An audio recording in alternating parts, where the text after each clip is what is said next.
Hello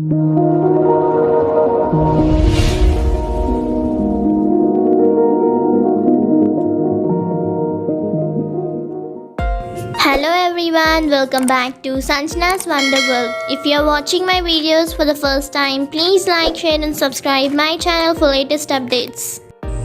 So today's topic is the India's lost city of Muziris. So what are we waiting for? Let's get started. The year is 2007. A digging expedition is underway. The experts have chosen this place, Pattanam in India's Kerala state. What are they hoping to find? Ruins of Muziris, a lost ancient city. This is a real Indiana Jones deal minus the cool costume and the whip. But did the experts find anything? Well, yes and no. They found hordes of Roman glass beads, pottery seals and coins, and that made one thing clear. This place did have contact with the Roman Empire. But was it Muziris?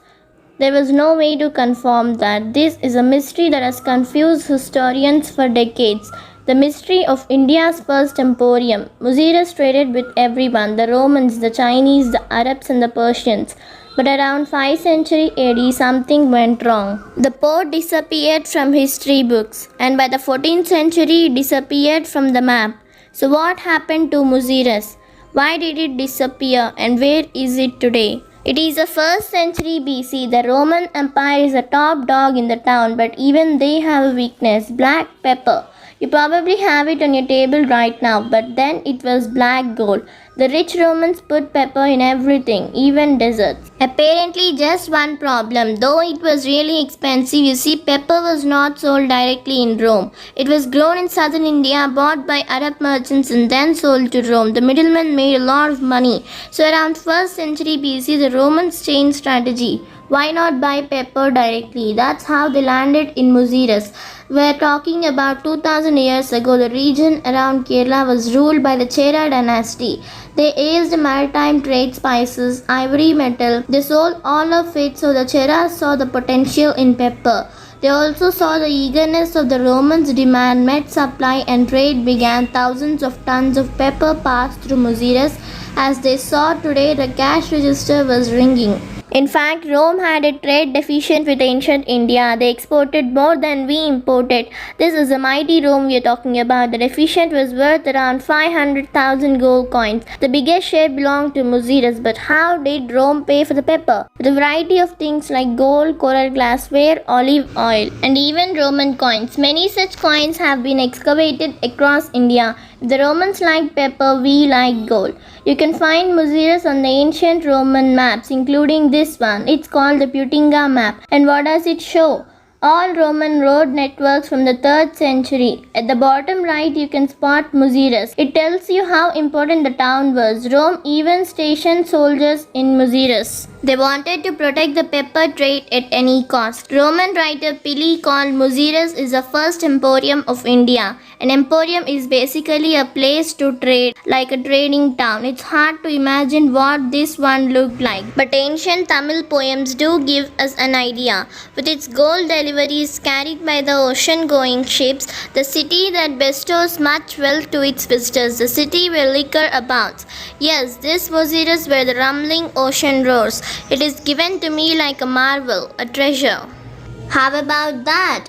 Gold, liquor and treasure. Remember, this is 2000 years ago. The poems talk about a bustling decadent city. The ships keep going out with pepper and others keep coming back with gold. Life must have been great here, but there was a plot twist coming. Muziris made most of its money from pepper, meaning from the Roman Empire, but around 3rd century BC, Rome had its own problems. The empire split into 3. The politics were chaotic and the economy was bad, so pepper wasn't exactly the top priority.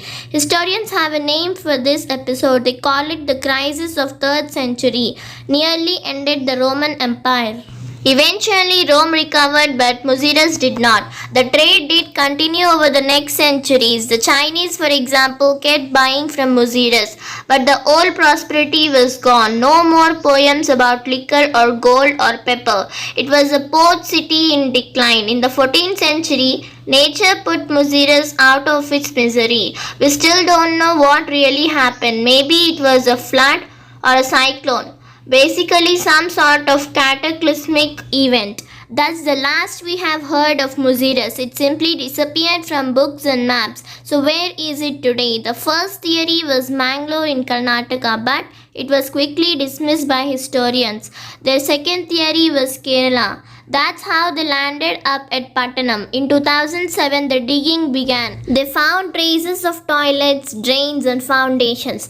Clearly, it was an ancient urban settlement. In 2020, more evidence emerged. A class 12 student was fiddling around her uncle's backyard in Pattanam. I say backyard, but it was also an excavation site. And guess what she found? A button-shaped Roman seal. It has a picture of spins. A similar one was actually worn by Roman Emperor Augustus Caesar. For many historians, that's enough evidence. They're convinced that Muziris has been found, and yet doubts remain. Lost cities are never easy to pinpoint, especially ones destroyed by natural calamities. But historians remain hopeful. Only 1% of Kerala has been excavated, so a lot of stuff is still below the ground. We cannot say for sure that Muziris lies below the sleepy village, but one thing is for sure. 2000 years ago, an Indian port dominated the world trade, like Dubai or Singapore of today. It nearly bankrupted the Roman Empire, drowned itself in riches, and disappeared overnight. So that's all for today, guys. Thank you for watching. Let's meet in the next video. Till then, take care. Bye bye.